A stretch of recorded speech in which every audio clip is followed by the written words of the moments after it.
Bonjour, c'est Ursule encore. On est le 8 octobre 2020. Alors, je viens sonner la trompette ce matin encore et je viens proclamer le retour de notre Seigneur Jésus-Christ. Amen, soyez bénis. Voilà, alors on est le matin et puis bon, ça se sent dans la voix, dans la gorge. Amen, ça fait partie de la vie. Amen. Alors, aujourd'hui, je viens continuer sur ce que j'avais commencé hier, à savoir le messager de la fin. Attendez, il faut que je lise le titre d'hier. Le messager de la fin, un contemporain de l'apôtre Jean. Amen. Et j'avais fini la vidéo sur la note que je continuerai avec la partie 2. Alors finalement, la partie 2, je l'ai nommée le messager de la fin, le prophète. Alors son nom, c'est juste le prophète. Alors, donc ça c'est la partie que je n'ai pas pu apporter hier parce que bon, ça allait demander encore comme un bon 20 à 30 minutes. Alors j'ai décidé de faire cette partie-là à part. Amen. Et puis par la grâce de Dieu, on pourra aussi avoir la leçon d'aujourd'hui parce que celle-là, ça faisait partie de la leçon d'hier. Amen. Alors il est très important de réaliser qu'on est dans les temps de la fin. Et ne prête pas attention à toutes ces personnes-là qui te disent que ce n'est pas le temps, parce que ce n'est pas vrai. Ils sont en train de t'enlever ta couronne, de te voler la vérité. Parce que la vérité est que on est au fait dans le moment où Jésus-Christ va venir. Amen. Et il va mettre ceux-là qui lui obéissent à l'abri. Amen. Et les autres qui ne veulent pas obéir, qui veulent voir d'abord avant de croire, amen, ils vont se retrouver tout simplement à subir des choses assez difficiles. Mais si vraiment leur cœur veut suivre le Seigneur, ben, ils vont supporter au-delà du supportable, amen, pour pouvoir passer de l'autre côté, c'est-à-dire dans la présence de ce Dieu-là. Alors, maintenant, c'est sûr que pour savoir si on est vraiment dans les temps de la fin, on a besoin d'être très très proche de Dieu. Amen. On a besoin de venir dans sa présence parce que c'est pas vrai que Dieu le Père va jeter les choses saintes aux pourceaux ou bien aux chiens. Parce qu'il a dit ça lui-même. Il a dit ne jetez pas vos choses saintes aux pourceaux. Et quand Jésus donne une parole, il commence par l'appliquer sur sa propre vie. Amen. Il y a des gens qui viennent juste voir Jésus pour que Jésus leur donne des choses. Des diplômes, du travail, de l'argent et puis des révélations, des prophéties, des dons de prophétie, le don du parler en langue. Juste, ils veulent juste les choses de Jésus. Alors Jésus ne donne pas ces choses aux chiens ou bien aux pourceaux. Amen. Il le donne aux enfants de la maison. Amen. Il est donc très important que tu t'assures que tu es un enfant de la maison. Un enfant de la maison, il n'est pas toujours là pour raqueter les poches de papa. Amen. Il est là, il est dans la maison et puis bon, voilà, c'est le fils. Il vit comme devait vivre tout enfant, au service du Père. Amen. Et il sait tout ce qui se passe dans la maison. Amen. Et je prie que cela soit ainsi pour toi. Amen. Parce que les grâces de Dieu seront déversées sur toi en abondance. Amen. Alors donc, on vient donc continuer sur ce qu'on a commencé hier, à savoir le messager de la fin, le prophète. Allons-y lire d'abord pour commencer, pour nous mettre dans notre sujet, Apocalypse 19, le verset 10. Amen. Hier, attendez, c'est le verset 10 et puis Apocalypse 22, le verset 9. On l'avait déjà lu hier et puis on se rafraîchit la mémoire encore aujourd'hui. Et on va finir avec ce thème-là. Amen. Amen. Alors, Apocalypse 19, le verset 10, hein, je lis. Et je tombais à ses pieds pour l'adorer, mais il me dit, garde-toi de le faire. Je suis ton compagnon de service et celui de tes frères qui ont le témoignage de Jésus. Adore Dieu, car le témoignage de Jésus est l'esprit de la prophétie. Amen. On a vu cette partie-là hier. Et aujourd'hui, j'aimerais m'arrêter sur Apocalypse 22, le verset 9. Mais il me dit, garde-toi de le faire. Je suis ton compagnon de service et celui de tes frères, les prophètes, et ceux qui gardent les paroles de ce livre. Adore Dieu. Amen. Alors, on a l'information ici que il est le compagnon de service de Jean. Amen. Et celui de ses frères, les prophètes. Alors, il nous donne l'information qu'il est un prophète. Amen. Alors, quand on regarde le prophète qui a été annoncé depuis toujours, et puis depuis, c'est Jean-Baptiste. Amen. C'est l'autre Élie, que Élie va venir, le messager de la fin va venir, etc. Le Père ne fait que l'annoncer depuis l'Ancien Testament jusqu'au Nouveau. Jésus a parlé de Élie qui va venir. Amen. Et puis, le Père, il a parlé du messager, amen, de la fin dans Malachie. Alors, donc, l'ange là, qui est en train de faire le tour à Jean pour lui présenter les choses sur la terre, les choses dans les ciels et les choses qui vont arriver, il lui dit, je suis ton compagnon de service et celui de tes frères, les prophètes. Amen. Alors, il nous donne l'information que, au fait, il est au service de Dieu. On l'a vu hier dans Psaume le 103. Amen. Et le verset, attendez, je n'ai pas ma référence à l'esprit, mais c'est le psaume 103, je vais vous donner rapidement la référence, on ne va pas la lire. Alors, le psaume 103, ça dit, et le psaume 103, il dit,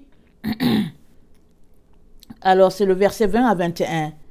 Alors, il est le compagnon de service dans ce sens que les anges et puis les êtres humains aussi servent Dieu. Amen. Alors, dans ce temps-là, il était encore sous forme d'ange dans la présence de Dieu, alors que Jean était déjà un être humain. Amen. Et aujourd'hui, c'est le contraire qui se passe parce que Jean n'est plus là. Alors, il doit être certainement sous forme d'ange parce que la Bible nous dit, Jésus a dit aux pharisiens, vous serez comme des anges. Alors, dans la présence de Dieu, quand on quitte ce monde-là, on est comme un ange. Amen. Et alors, cet ange-là, qui fait les présentations à Jean, au fait, lui dit qu'il est compagnon de service comme lui. Alors, question de dire qu'ils servent le même Dieu, ils sont pour la même cause. Alors vous allez, je vous envoie à Psaume 103, le verset 20 à 21. Amen. Et ici, donc, il nous donne l'information qu'il est le frère, il est le compagnon des prophètes. Alors, c'est un prophète. Alors, lisons Jean 1, le verset 1. Attendez, il ne faut pas que je me perde. Alors, il est celui de ses frères, les prophètes. Alors, lisons Deutéronome 18, excusez-moi. Alors, Deutéronome 18 parle...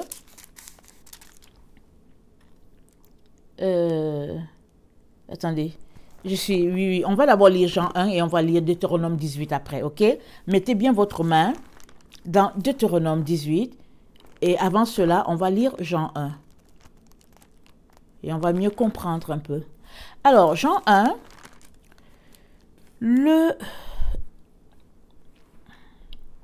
Attendez, ma référence, c'est le verset... Ok. Jean 1, le verset 19. Voici le témoignage de Jean. Ici c'est Jean-Baptiste, lorsque les Juifs envoyèrent de Jérusalem des sacrificateurs et des Lévites pour lui demander, « Toi, qui es-tu » Il déclara et ne le nia pas. Il déclara qu'il n'était pas le Christ. Ils lui demandèrent, « Quoi donc?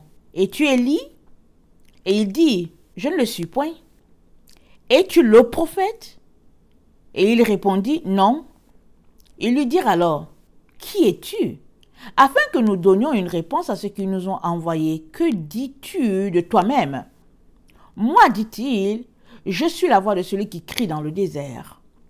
Aplanissez le chemin du Seigneur, comme a dit Ésaïe le prophète. Ceux qui avaient été envoyés étaient des pharisiens.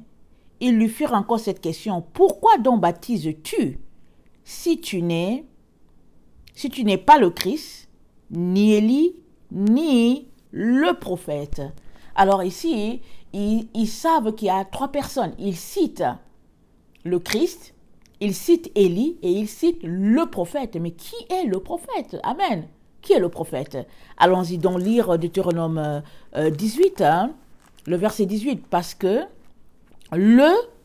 c'est un article défini qui nous permet d'identifier de quoi il est question. Alors, c'est un article qui sert à un référent unique et puis qui fait référence à une réalité que les gens connaissent. Alors, c'est pour cela qu'il parle de le prophète, parce que ce n'est pas un hasard. Et deux fois, ils l'ont dit dans la phrase. Ils lui ont demandé, est-ce que tu es le Christ? Est-ce que tu es Élie? Est-ce que tu es le prophète? Jean leur a dit non. Et puis ils reviennent encore, ils disent que, mais attends, si tu n'es ni le Christ, ni Élie, ni le prophète, pourquoi est-ce que tu baptises? Alors, dans leur compréhension, ou bien ce qu'ils nous envoient comme message, c'est que ces trois personnes peuvent baptiser. Le Christ, Élie et le prophète. Alors, mais c'est qui le prophète? Comme on vient de lire la définition de l'article le, alors c'est un article bien défini, alors ça fait référence à quelque chose de précis. Alors, allons-y voir Deutéronome 18, le verset 18. Deutéronome 18, le verset 18.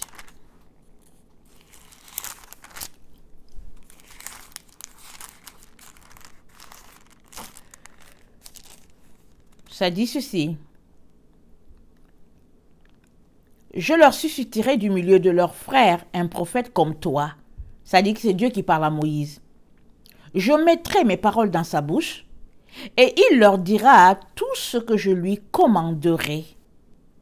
Et si quelqu'un n'écoute pas mes paroles, qu'il dira en mon nom, c'est moi qui lui en demanderai compte. Mais le prophète qui aura l'audace de dire en mon nom une parole que je ne lui aurais point commandé de dire, ou qui parlera au nom d'autres dieux, ce prophète-là sera puni de mort. Peut-être diras-tu dans ton cœur, comment connaîtrons-nous la parole que l'Éternel n'aura point dite? Quand ce que dira le prophète n'aura pas lieu et n'arrivera pas, ce sera une parole que l'Éternel n'aura point dite. C'est par audace que le prophète l'aura dite. N'aie pas peur de lui. Amen. Donc, n'aie pas peur de ces prophètes-là qui prophétisent et qui disent des choses que Dieu n'a pas dit. Amen. Alors, Dieu, donc ici est très précis, il dit à Moïse, je vais susciter du milieu de tes frères un prophète comme toi. Du milieu de tes frères, ça veut dire, ce sera un prophète juif. Amen. Du milieu des Juifs, parce que Moïse était un Juif, il dit, du milieu de tes prophètes, de ton peuple, je vais susciter un prophète comme toi. Alors, je mettrai mes paroles dans sa bouche et il leur dira tout ce que je commanderai. Excusez-moi. Alors, il y a beaucoup de gens qui, au fait, quand je suis allée, je cherchais de quoi il était question, le prophète, amen, le Seigneur a attiré mon regard là-dessus, et j'ai vu qu'il y a beaucoup de commentaires qui disaient que le prophète, c'est Jésus. Amen. Mais est-ce que Jésus était un prophète? Ça, c'est une bonne question, n'est-ce pas? Jésus était-il prophète? Amen. Allons-y lire Jean 1, le verset 6 à 15. Au commencement était la parole, et la parole était avec Dieu, et la parole était Dieu. Elle était au commencement avec Dieu, et toutes choses ont été faites par elle, et rien de ce qui a été fait n'a été fait sans elle. En elle était la vie, et la vie était la lumière des hommes. La lumière luit dans les ténèbres, et les ténèbres ne l'ont point reçue. Et il eut un homme envoyé de Dieu, son nom était Jean. Il vint pour servir de témoin, pour rendre témoignage à la lumière, afin que tous crussent par lui. Il n'était pas la lumière, mais il parut pour rendre témoignage à la lumière. Amen. Cette lumière était la véritable lumière qui, en venant dans le monde, éclaire tout homme. Donc voilà, Jésus était la lumière. Nulle part c'est dit que c'était le prophète. Et Jean est venu en avant de lui. Et on sait tous que on vient toujours en avant d'un roi. Je ne sais pas pour vous, mais dans les cultures, c'est comme ça que ça se passe. Quand il y a un roi, il y a toujours un messager qui passe en avant. Et Jean est venu proclamer la venue du Messie et il annonçait en même temps, par le fait de proclamer la venue du Messie, il était en train de dire que le Messie était un roi. Amen. Mais pas un roi selon le monde. Amen. Pas un roi dans ce monde. Amen. Alors, donc voilà, on voit que Jésus, ce n'est nulle part dit qu'il est prophète, et on dit c'est la lumière. La Bible dit que c'est la lumière. Allons-y voir 1 Jean 1, le verset 1 à 4. Ça dit ceci. Ce qui était dès le commencement, ce que nous avons entendu, ce que nous avons vu de nos yeux, ce que nous avons contemplé et que nos mains ont touché concernant la parole de vie, car la vie a été manifestée et nous l'avons vue et nous lui rendons témoignage. Et nous vous annonçons la vie éternelle qui était auprès de Dieu et qui nous a été manifestée. Ce que nous avons vu et entendu, nous vous l'annonçons à vous aussi, afin que vous aussi, vous soyez en communion avec nous. Or, notre communion est avec le Père et avec son Fils Jésus-Christ. Et nous écrivons ces choses afin que notre joie soit parfaite. Amen. Alors, ici, ça nous parle de, dès le commencement, l'apôtre Jean nous dit qu'ils ont entendu, dès le commencement, il a dit, on l'a vu de nos yeux, on l'a touché, on l'a contemplé, et il parle de la parole de vie. Et il dit que cette vie-là a été manifestée là devant eux, et dont il vient nous relater ce qu'il a vu, ce qu'il a entendu, afin que nous aussi nous soyons en communion avec cette vie-là. Alors il est en train de nous dire quoi? Il est en train de nous dire que Jésus est plus qu'un prophète. Il parle de la vie. Amen. Et quand on lit le passage, quand Dieu a dit à Moïse, je vais vous susciter un prophète. Il a dit à Moïse, je vais leur susciter un prophète comme toi. Alors il est en train de dire que ce sera un être humain, comme Moïse. Amen. Alors que Jésus n'était pas une personne. Jésus était Dieu au milieu de nous sur cette terre. Jésus est la parole. Amen. Alors Dieu, c'est le créateur de tout l'univers. Amen. Alors Dieu parle, il dit qu'il n'y a rien qui sort de lui sans que cela ait fait. Alors, le côté parole a été manifesté en une personne. Et c'est Jésus. Donc, on ne peut donc pas dire que le prophète, ça fait référence à Jésus, parce que Jésus n'était pas une personne. Il était Dieu, il s'est incarné sur cette terre, prenant la forme d'un serviteur et d'une personne, mais Jésus-Christ était Dieu au milieu de nous. Amen. On ne peut pas le ramener au niveau de prophète.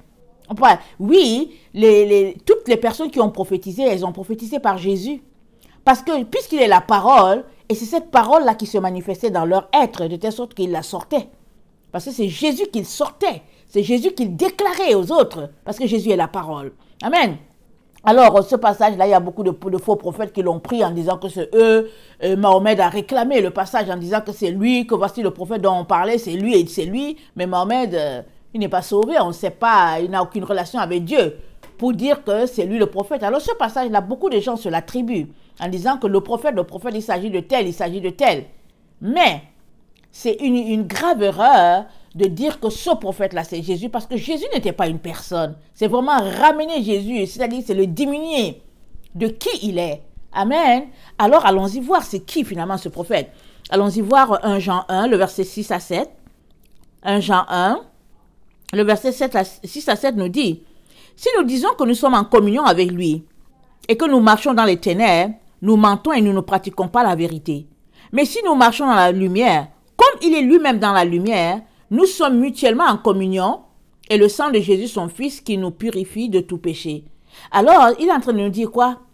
Qu'il s'agit de la lumière. Il nous dit ici que, comme il est lui-même lumière, donc Jésus est lumière. Amen. Jésus, c'est la lumière. Alors, il suffit juste de regarder à l'extérieur, quand on voit la lumière.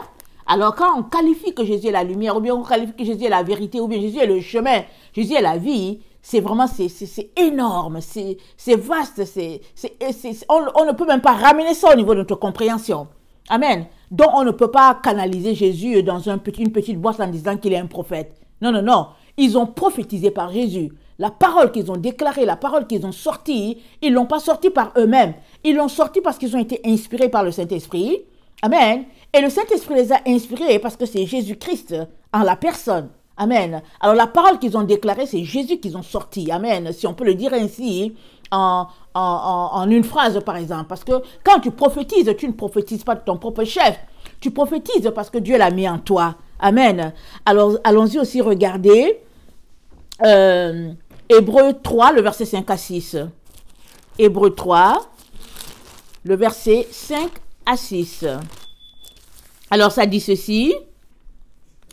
Pour Moïse, il a été fidèle dans toute la maison de Dieu comme serviteur, mais pour rendre témoignage à ce qui devait être annoncé. Mais Christ l'est comme fils sur sa maison.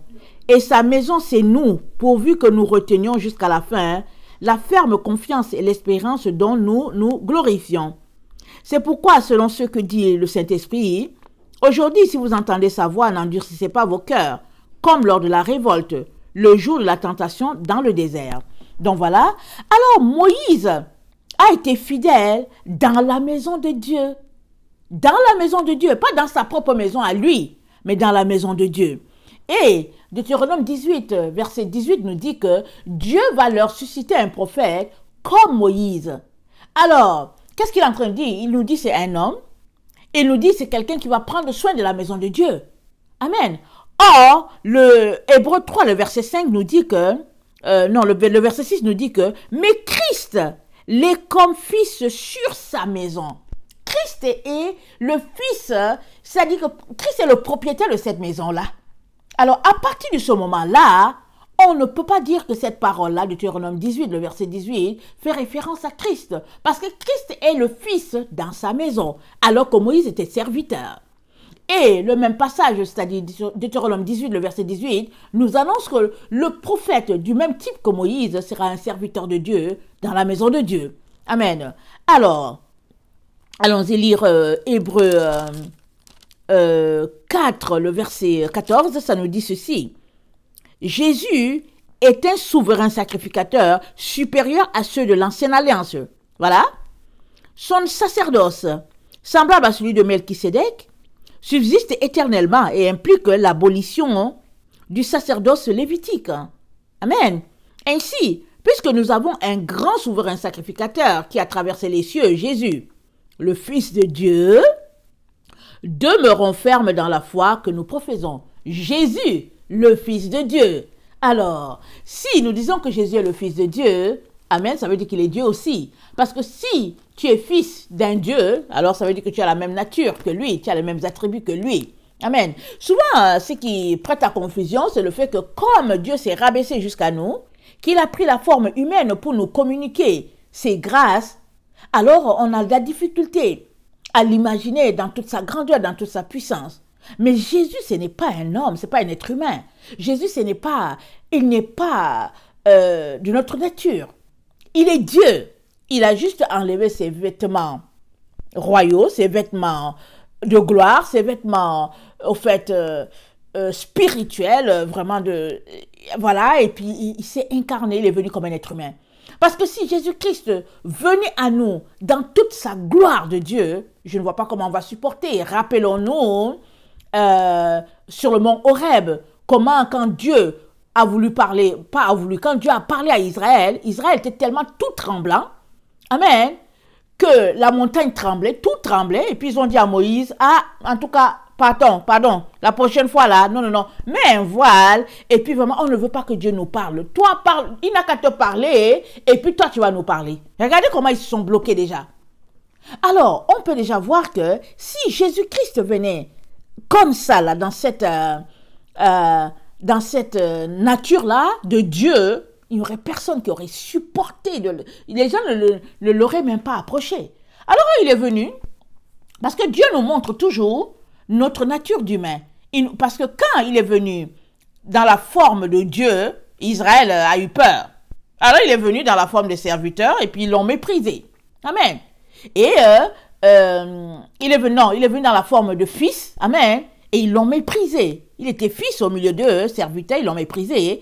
Et la parole de Dieu nous dit, avant que Jésus-Christ revienne chercher ses enfants, amen, il enverra son messager devant lui. Amen. Donc, il a un autre serviteur, un prophète, du type d'un prophète, du type de Moïse, qui viendra pour rétablir toutes choses. On l'a déjà lu suffisamment dans le livre de Malachie et tout. Mais j'aimerais ça qu'on puisse regarder, amen, certains passages qui font référence à ce serviteur-là, amen, du type de Moïse. Alors, allons-y regarder Apocalypse 11, le verset 6. Apocalypse 11, quand Dieu dit, je veux envoyer un serviteur du type de Moïse, qu'est-ce qu'il est en train de dire? Qu'est-ce que Moïse a fait? Allons-y lire Apocalypse 11, le verset 6. Alors, je vais commencer à 4. Apocalypse 11, le verset 4. Ce sont les deux oliviers et les deux chandeliers qui se tiennent devant le Seigneur de la terre. Si quelqu'un veut leur faire du mal, du feu sort de leur bouche et dévore leurs ennemis. Et si quelqu'un veut leur faire du mal, il faut qu'ils soient tués de cette manière. Ils ont le pouvoir de fermer le ciel, afin qu'il ne tombe point de pluie pendant les jours de leur prophétie. Ils ont le pouvoir de changer les eaux en sang, et de frapper la terre de toute espèce de plaie chaque fois qu'ils le voudront. Amen. Est-ce que Moïse Amen, a changé les eaux en sang. Oui, il l'a fait dans le cas avec Pharaon, dans la situation où Israël était encore en Égypte. Alors, est-ce qu'il a frappé la terre d'Égypte de toutes sortes de plaies? Oui, il l'a fait. Ils ont eu toutes sortes de maladies et puis même les grenouilles, ils ont été visités par les grenouilles. Amen. Et ils l'ont fait dans la limite où Dieu leur a donné ce pouvoir-là. Amen. Et la Bible nous dit ici aussi, les deux témoins de la fin, hein, pendant 42 mois, ils vont encore le faire. Amen. Et ça, c'est sur toute la terre. Sur toute la terre. Alors Dieu dit, je vais vous susciter. Il dit à Moïse, je vais leur susciter un prophète du type de Moïse. Il dit ça, dis-leur ça. Si quelqu'un ne l'écoute pas, en tout cas, la personne aura affaire à moi. Amen. Et donc, ici, c'est à une échelle plus grande encore. Moïse s'est limité en Égypte. Et tout le monde a craint Moïse. Tout le monde a vu que Dieu était en Moïse. Et rappelons-nous, quand les gens ont murmuré, Amen, Dieu leur a dit, attendez, moi je parle à Moïse face à face, alors c'est quoi votre problème? De quoi? Et puis il les a punis. On se rappelle que Marie a eu la lèpre pendant un certain temps, au moins une semaine, elle a été isolée là. Et puis ils se sont repentis parce que Dieu leur a dit, pourquoi vous parlez de mon serviteur? Amen, moi je lui parle face à face. Alors, ici, il est question de quelqu'un du même type de Moïse, c'est-à-dire un être humain, quelqu'un en qui Dieu va donner une autorité. Amen. Alors nous savons tous que Moïse n'a pas toujours eu cette autorité-là. Alors il a même, quand il a eu un problème qui est survenu et qu'entre ses mains, un Égyptien est mort, il a fui pour se réfugier dans le pays des Madians.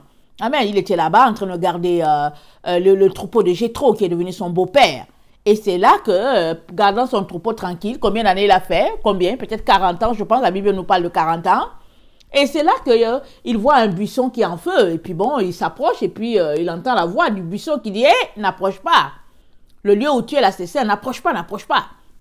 Alors, tout cela pour dire que Dieu s'est manifesté en tant que Dieu dans la vie de Moïse. Amen.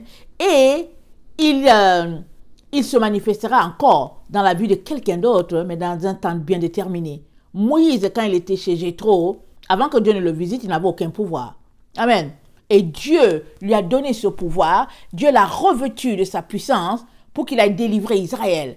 Et quand il est arrivé, on se rappelle, quand Dieu lui parlait, et puis bon, il se disait, mais comment, quand le buisson lui parlait, et puis c'était Dieu, il dit, mais comment je vais faire? Dieu lui dit, qu'est-ce que tu as en main? Il dit, un bâton. Dieu dit, jette-le.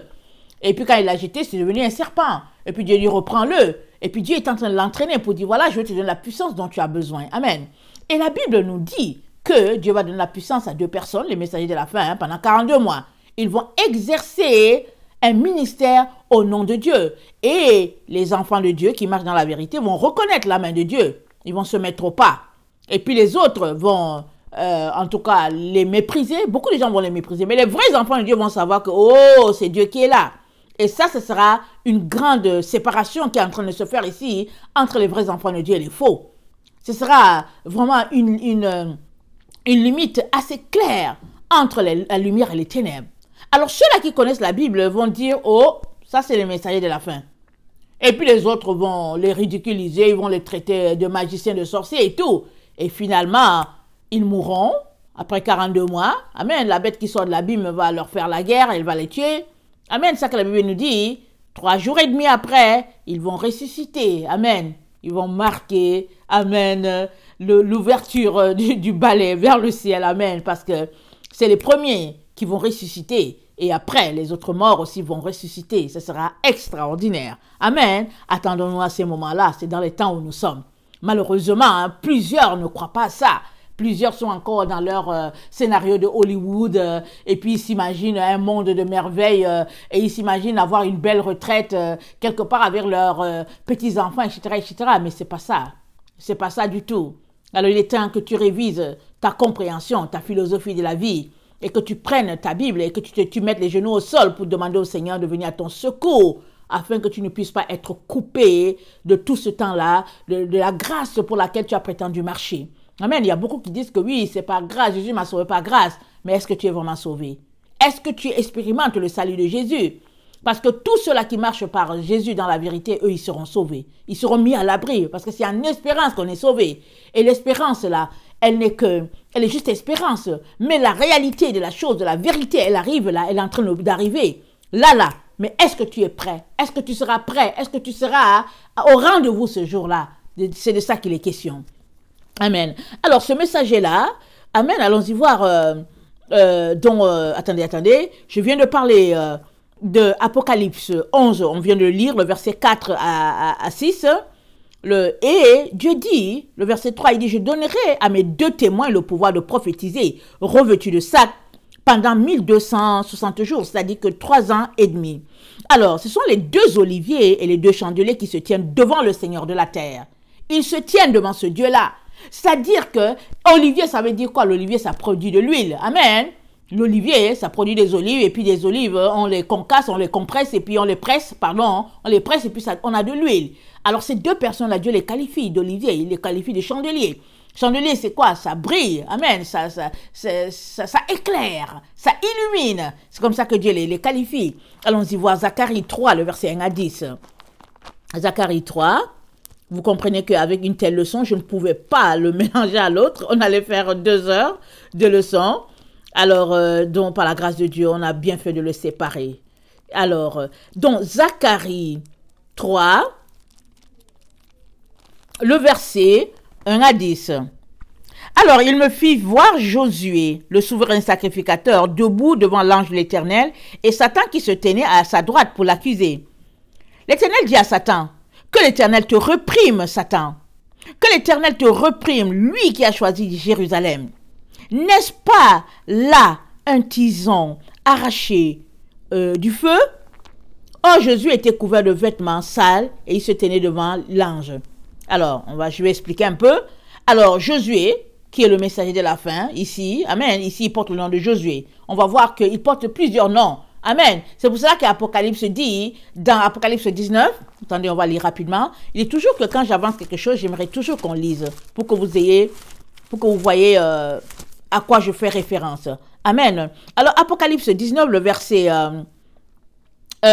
12, ça dit, « Ses yeux étaient comme une flamme de feu. Sur sa tête étaient plusieurs diadèmes. Il avait un nom écrit que personne ne connaît si ce n'est lui-même. » Amen. Alors, ici, là, quand on est en train de lire, il s'appelle Josué. Quelque part, il va s'appeler Zorobabel. Et puis, ailleurs, on vient de lire, il s'appelle le prophète. Et puis, là, dans Apocalypse 10, là, pendant qu'il fait les présentations à Jean, à l'apôtre Jean, hein, alors il est l'ange. Amen. Et puis, dans Malachie, il est le messager de la fin. Il a plusieurs noms qui est là, que Dieu donne suivant la situation. Amen. Et puis, quelque part, il est le fils de l'homme. Dans Ézéchiel, on le présente comme le fils de l'homme. Et puis, même dans Luc aussi. Parce que dans Luc, il y a le fils de l'homme avec grand F, si on peut dire, le fils de l'homme parlant de Jésus. Il y a l'autre fils de l'homme qui parle du messager de la fin. Ça dit qu'il est très important de discerner de quoi il est question. C'est pourquoi souvent quand on va lire les commentaires, ils vont dire, bon, en tout cas les gens sont un peu mélangés et tout. Il n'y a que Dieu qui peut nous démêler dans notre esprit, n'est-ce pas?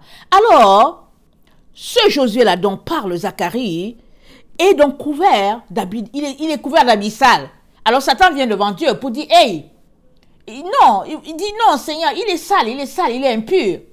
Et Dieu dit à Satan, Dieu lui dit, que l'Éternel te reprime, Satan, que l'Éternel te reprime. Il lui dit, n'est-ce pas là un tison arraché du feu?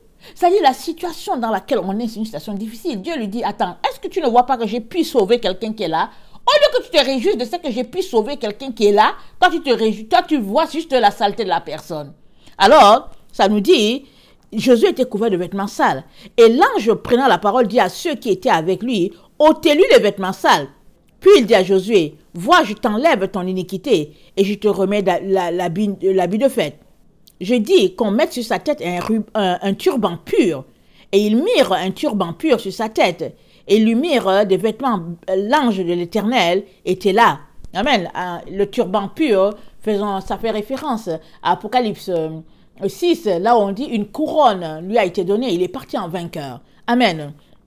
Alors, l'ange de l'Éternel dit à Josué cette déclaration, le verset 6, Zacharie 3, le verset 6, « Ainsi parle l'Éternel des armées, si tu marches dans mes voies, et si tu observes mes ordres, tu jugeras ma maison, et tu garderas mes parvis, et je te donnerai libre accès parmi ceux qui sont ici. » Amen. Rappelons-nous, Hébreux 3, on a lu que Moïse était serviteur dans la maison de Dieu, alors que Jésus était comme fils. Alors ici, Dieu dit à ce serviteur-là qu'il appelle Josué, il dit, si tu marches dans mes voies, et si tu observes mes ordres, tu jugeras ma maison et tu garderas mes parvis. Les parvis de la maison de l'Éternel, c'est le temple de l'Éternel à l'entrée de la maison. Il dit, je te donnerai libre accès parmi ceux qui sont ici. Écoute donc Josué, souverain sacrificateur, toi et tes compagnons qui sont ici devant toi, car ce sont des hommes qui serviront de signes. Voici, je ferai venir mon serviteur le germe. Car voici pour ce qui est de la pierre que j'ai placée devant Josué, il y a 7 yeux sur cette seule pierre. Et on sait que 7 yeux, les 7 yeux de l'esprit. Amen. Pensons à Ésaïe 11, le verset 1 à 10, si j'ai bonne mémoire. Amen. Alors, ici, ça fait référence à Ésaïe 11, le verset 1 à 10. Amen. Ou bien le verset 1 à 6, peut-être. À ce niveau-là, je vous renvoie à cela. Alors, et je graverai moi-même ce qui doit y être gravé, dit l'Éternel des armées, et j'enlèverai l'iniquité de ce pays en un jour. En ce jour-là, dit l'Éternel des armées, vous vous inviterez les uns les autres sous la vigne et sous le figuier. Allons-y à Zacharie 4, le verset 8 à 14. La parole de l'Éternel me fut adressée en ces mots. Les mains de Zorobabel ont fondé cette maison. Ici, Dieu parle de Zorobabel, tantôt il parlait de Josué. Amen. Et ses mains l'achèveront. Et tu sauras que l'Éternel des armées m'a envoyé vers vous. Car ceux qui méprisaient le jour des faibles commencements se réjouiront en voyant le niveau dans la maison de Zorobabel. Ce sont les yeux de l'Éternel qui passent. Ces 7, amen, excusez-moi, ces 7 sont les yeux de l'Éternel qui parcourent toute la terre. Encore référence à Ésaïe 11. Amen. Je pris la parole et lui dis, que signifient ces 2 oliviers à la droite du chandelier et à sa gauche? Je pris une seconde fois la parole et je lui dis, que signifient les 2 rameaux d'olivier qui sont près des 2 conduits d'or, d'où découle l'or? Il me répondit, ne le sais-tu pas ce qu'ils signifient? Je dis, non, mon Seigneur. Et il me dit, ce sont les 2 oins qui se tiennent devant le Seigneur de toute la terre. Amen, les 2 oins, on vient de le lire dans Apocalypse 11, le verset 3. Amen. Donc, parmi les 2 personnes là, le messager de la fin se trouve là. Amen. Alors, le messager de la fin avec son compagnon. Amen. Désigné par Dieu. Amen. Alors, donc, attendez, je vais aussi lire Zacharie 6 et puis je vais faire ma petite explication. Alors, Zacharie 6, le verset 12 à 13. Alors, c'est Dieu qui parle ici. Il dit, tu lui diras, ainsi parle l'Éternel des armées, voici un homme dont le nom est Germe. Ici, Dieu l'appelle Germe, ok? Dont le nom est Germe, germera dans son lieu et bâtira le temple de l'Éternel. Il bâtira le temple de l'Éternel. Il portera les insignes de sa majesté. Il s'assiera et dominera sur son trône. C'est-à-dire, il va bâtir le temple de l'Éternel en tant que sacrificateur, mais il est aussi roi. Amen. Mais si on s'arrête, nous sommes sacrificateurs de l'ordre de Melchisédek, et Melchisédek était roi, il était sacrificateur. C'est en ce sens-là que Jésus-Christ nous a acquis cette position-là. Amen. Et donc, toi et moi, nous sommes sacrificateurs de l'ordre de Melchisédek. Amen. On doit donc se comporter comme les Lévites se comportaient. Mais on a une coche supérieure là-dessus, c'est qu'on est aussi roi. Parce qu'on appartient à Christ. Alors Christ était roi et il a fait de nous des princes et des princesses pour notre Dieu. Amen. Alors, il sera sacrificateur sur son trône et une parfaite union régnera entre l'un et l'autre. Amen. Alors, j'avais déjà expliqué entre l'un et l'autre, peut-être dans la leçon 16 ou la leçon 15. Amen. Une parfaite union régnera entre le germe qui est là et puis l'autre descendant de David qui est Jésus. Amen. Alors ce sacrificateur-là, il sera là sur la terre, dans le millénium, en train d'exercer le ministère pour Dieu, parce qu'il descend de David. Amen. Et une parfaite union va régner entre lui et Christ, dans le sens que tout ce qu'il va faire, c'est Christ qui va le lui communiquer, comme dit dans Deutéronome 18, le verset 18. Amen. Alors, il est donc important qu'on saisisse que Dieu a un plan qui est en train de se réaliser sous nos yeux. Donc, on peut décider de prendre les Écritures, à les décortiquer et tout, pour voir où se trouve vraiment la vérité, ou bien on peut se limiter à tout ce que les gens ont expliqué, parce que les gens ont expliqué souvent les choses selon leur compréhension intellectuelle. Amen. Mais moi, j'ai compris, marchant avec le Seigneur, que la Bible ne s'explique pas intellectuellement. elle s'explique par l'Esprit de Dieu. C'est l'Esprit de Dieu qui te communique les choses afin que tu puisses l'expliquer. Et même souvent, quand il te communique, tu es tellement surpris que c'est ça la compréhension. Et quand tu regardes ce qui a été dit, tu te dis, mais d'où ça vient et tout. Amen. D'où ça vient que ça a été expliqué comme ça. Mais, comme toujours, on va toujours avec la force qu'on a. Amen. Et si on veut que Dieu nous donne davantage, il va nous donner. Mais aussi, si on veut plutôt expliquer les choses selon notre compréhension intellectuelle parce qu'on pense qu'on connaît, bon voilà, on peut conduire beaucoup dans l'erreur. Amen. C'est pour cela que aujourd'hui où on est, il y a des messages qui ont été faits en disant que ce n'est pas maintenant, c'est dans, je sais pas combien de siècles, et puis c'est beaucoup loin. Si bien que les gens, ils veulent vivre. Vous comprenez, ils veulent vivre selon la chair. Alors ils se disent que c'est pas maintenant, qu'ils ont le temps de se passer, de vivre une heureuse vieillesse, et puis mourir, et après, voilà, léguer leurs biens à leurs enfants et tout. C'est pourquoi il y a beaucoup qui seront surpris. Ça va arriver soudainement. Soudainement, et puis ils seront surpris. Ils vont dire, mais on nous avait dit ceci, on nous avait dit cela. Alors c'est pour cela que la Bible, quand on a lu tout à l'heure dans Apocalypse 19, le verset 12, ça nous a dit, lui seul, il connaît son nom. Lui seul. Alors quand tu regardes, tu dis, ah, c'est Jésus ici, mais tu regardes finalement, on dit que non, non, non, il porte le nom. Lui seul, il connaît son nom. Tantôt, c'est le germe, tantôt, c'est Zorobabel, tantôt, c'est Josué, tantôt, c'est le Messaïe de la fin. En tout cas, il a plusieurs noms, mais lui seul, il connaît son nom. Béni soit le Seigneur. Amen. Alors, on va finir par découvrir un jour qui est cette personne-là parce que c'est pas lointain. Amen. Alors, que le nom de notre Dieu soit béni. Alors, avant de clore cette partie-là, j'aimerais terminer en lisant Malachie 3, le verset 1 à 3, parce qu'il est très important qu'on comprenne que on ne peut pas se préparer sans retourner dans les lois de l'Éternel, les commandements que lui-même il a donnés sur le mont Horeb. Amen. Alors, on est béni à travers Abraham. Alors, si on aime la bénédiction d'Abraham, c'est-à-dire dire qu'Abraham est notre père, il faut aussi qu'on aime par quoi il a marché. Parce qu'Abraham, avant même que les 10 commandements ne soient donnés, il marchait déjà selon les lois de l'Éternel. Il a craint ce Dieu-là. Et Dieu a donc donné cette loi-là à ses enfants. Amen. Pour qu'ils sachent comment a marché leur grand-père Abraham. Amen. Sinon, Abraham, lui, il a marché selon Dieu. Amen. Rappelons-nous, il a même donné sa dîme au roi de Salem, alors que nulle part c'était écrit qu'il fallait donner la dîme. Ça, c'est pour dire vraiment qu'Abraham avait une communion vraiment très poussée avec ce Dieu-là.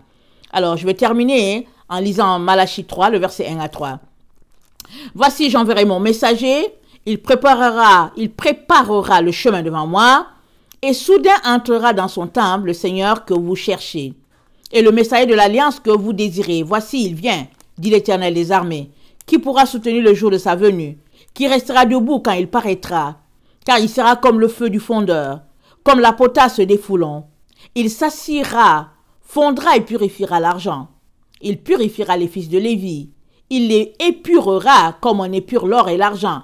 Et il présentera à l'Éternel des offrandes avec justice. Alors l'offrande de Juda et de Jérusalem sera agréable à l'Éternel, comme aux anciens jours, comme aux années d'autrefois. Amen. Que le Seigneur bénisse sa parole. Amen. Et puis qu'il nous donne de pouvoir continuer, de nous sanctifier, de nous purifier, afin qu'on ne puisse pas être surpris, parce que bientôt, nous verrons les messagers de la fin, tels que l'Apocalypse 11 nous le présente. Amen. Alors, si tu es quelqu'un qui ne connaît pas le Seigneur, je viens te dire que le salut, c'est en Jésus-Christ. C'est pas Mahomet, c'est pas Bouddha, c'est pas Confucius qui peuvent t'aider, mais Jésus est le seul qui peut te donner la vie, il peut te donner le salut. Amen. Alors, je t'encourage à lui donner ta vie. Tu l'invites à venir. Tu dis, Seigneur Jésus, j'aimerais te connaître, j'aimerais te sauver. Viens, fais de moi ton enfant. Amen. Et il viendra dans ta vie. Amen. Il est donc important que, quand tu fais cette prière-là, il est important que tu renonces à ta propre vie. Amen. Que tu laisses la vie que tu menais déjà et que tu puisses vivre selon la vie de Jésus. Et pour connaître la vie de Jésus, il est important que tu lises la parole de Dieu, la Bible. Amen. Si tu lis la Bible, tu vas découvrir Jésus là-dedans. Amen. Il y a beaucoup de musulmans qui découvrent Jésus dans le Coran, parce que dans le Coran, on parle déjà de Jésus. Mais si tu prends la Bible, tu vas découvrir Jésus. Alors, je t'encourage à lire ta Bible. Amen. Alors là, soyez bénis. Que le Seigneur vous bénisse beaucoup, abondamment d'ailleurs. Voilà, je vous aime beaucoup. Et Dieu davantage. Maranatha, Jésus revient. Merci. Merci.